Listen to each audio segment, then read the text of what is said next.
कष्टनाशन गणेश स्तोत्रम्।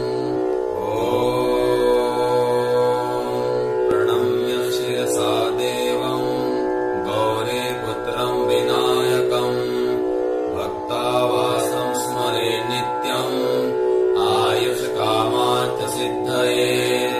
प्रथमं वक्रतुण्डं च एकदन्तं द्वितीयकम् तृतीयं कृष्णपिङ्गाक्षं गजवक्त्रं चतुर्थकम् लम्बोदरं पञ्चमं च षष्ठं विकटमेव च सप्तमं विघ्नराजेन्द्रं धूम्रवर्णं तथाष्टमम् नवमं भालचन्द्रं च दशमं तु विनायकम् एकादशं गणपतिं द्वादशं तु गजाननम् द्वादशैतानि नामानि त्रिसन्ध्यं यः पठेन्नरः न च विघ्नभयं तस्य सर्वसिद्धिकरं परम्। विद्यार्थी लभते विद्याम् धनार्थी लभते धनम् पुत्रार्थी लभते पुत्रान् मोक्षार्थी लभते गतिम्। जपेन गणपतिस्तोत्रम् षड्भिर्मासैः फलं लभेत् संवत्सरेण सिद्धिं च लभते नात्र संशयः।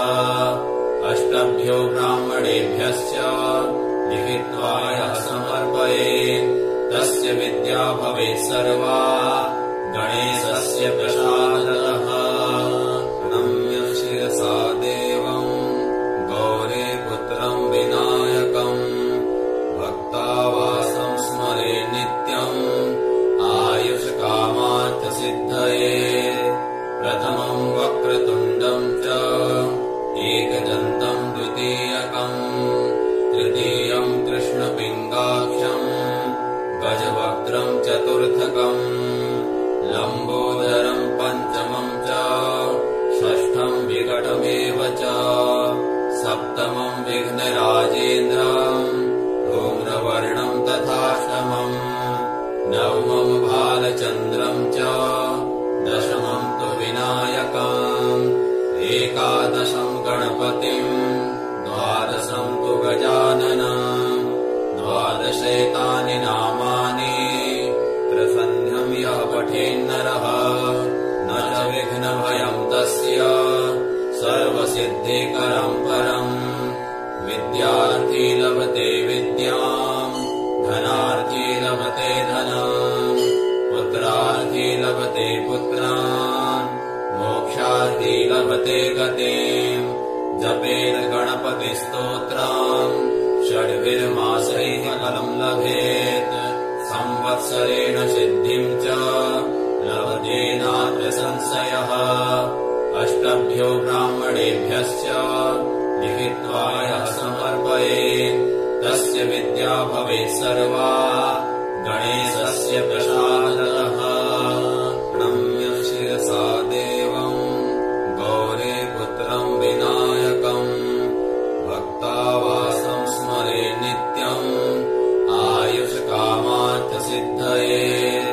प्रथमं वक्रतुण्डं च एकदन्तं द्वितीयकम् तृतीयं कृष्णपिङ्गाक्षं गजवक्त्रं चतुर्थकम् लम्बोदरं पञ्चमं च षष्ठं विकटमेव च सप्तमं विघ्नराजेन्द्रं धूम्रवर्णं तथाष्टमम् नवमं भालचन्द्रं च दशमं तु विनायकम् एकादशं गणपतिं द्वादशं तु गजाननम् द्वादशैतानि नामानि त्रिसन्ध्यं यः पठेन्नरः न च विघ्नभयं तस्य सर्वसिद्धिकरं परम्।